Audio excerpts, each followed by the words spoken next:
slightly north of the HGPA site. The flows to the south continue to enter the ocean near Mackenzie State Park.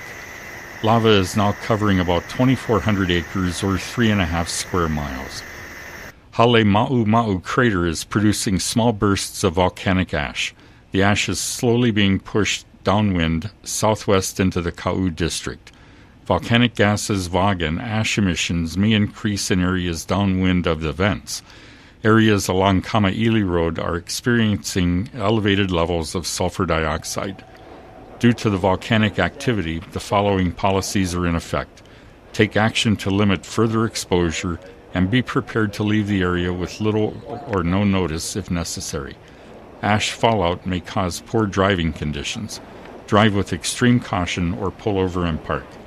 Residents close to the active eruption must remain alert to changes in the flow direction and are advised to prepare for voluntary evacuation should their areas become threatened.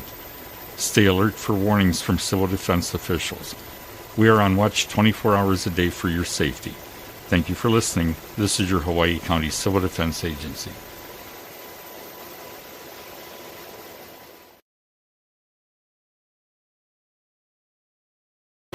Give it to the next person in need. It's got some good karma, I don't know, whatever it's worth. 808. Did it calculate everything? They were. No. Oh, good. Oh, good. Well, it's okay right now, you know.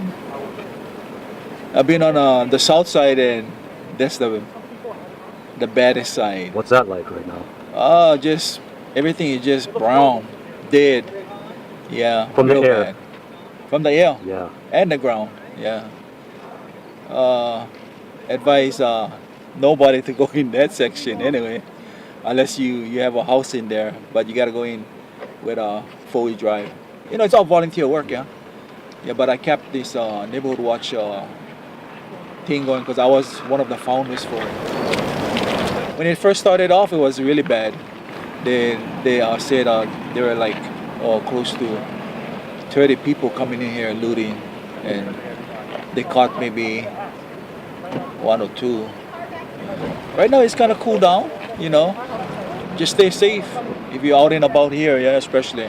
I know everybody wants to get in here to look at the activity going on, which is normal, but just gotta be aware and alert as you go around Ileilani.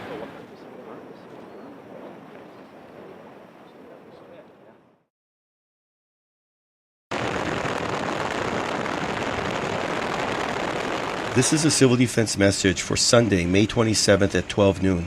The Hawaii Department of Transportation reports that they are lowering the speed limit on Highway 130 between Leilani Estates and Kama'ili Road to 25 miles per hour. This is a safety measure for everyone who drives over the steel plates installed over cracks caused by volcanic activity. The area continues to be monitored for your safety.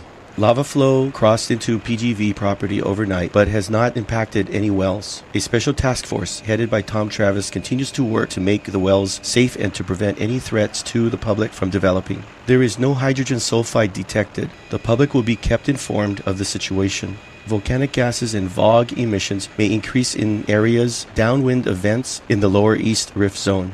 Due to volcanic activity and increased VOG, the following policies are in effect. Take action to limit further exposure to volcanic gases and to prepare to leave the area with little to no notice. Due to southerly winds and heavy output of VOG from the summit on Monday night, be prepared for possible increase in VOG and volcanic gas levels in the Hamakua area, Lower Hilo, and Puna. We are on watch 24 hours a day for your safety. This is your Hawaii County Civil Defense Agency.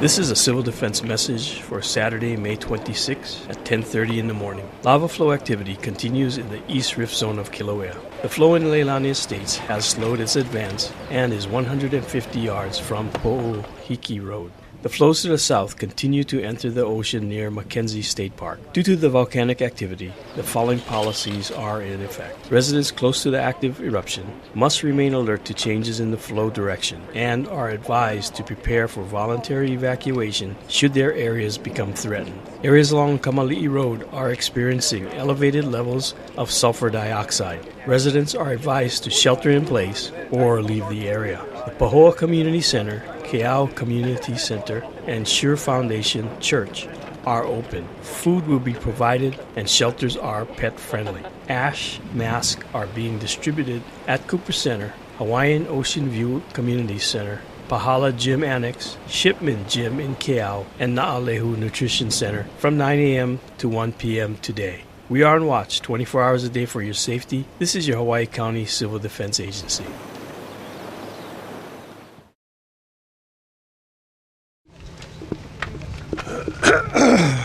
Hi, Jim Kohikawa, U.S. Geological Survey's Hawaiian Volcano Observatory. I'll do a quick summary of what's happening. Events 8 and 16 have reactivated. 22 and 13 are still the main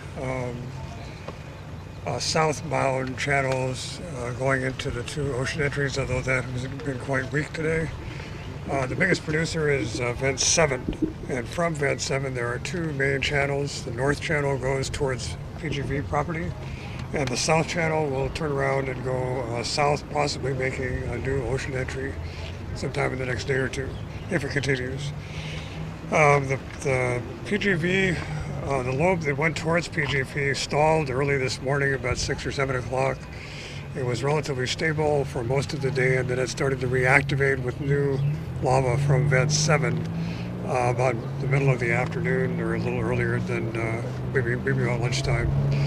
I was very slow beginning, but the lava flow did start to advance again, and that's why we're not there physically, and our drone team was pulled off just before to do another commitment.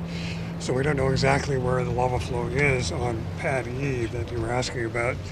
But we do know that the flow is advancing across Pad E from basically west to east. There is another lobe of that flow that is going to the northeast, north of Pu'uhonua'ula, and it is making some progress towards Highway 130, which is on the other side of the PGV property. At the summit, we have had almost continuous emissions of ash, with one event that went up to about 10,000 feet around noon. The summit is still deflating.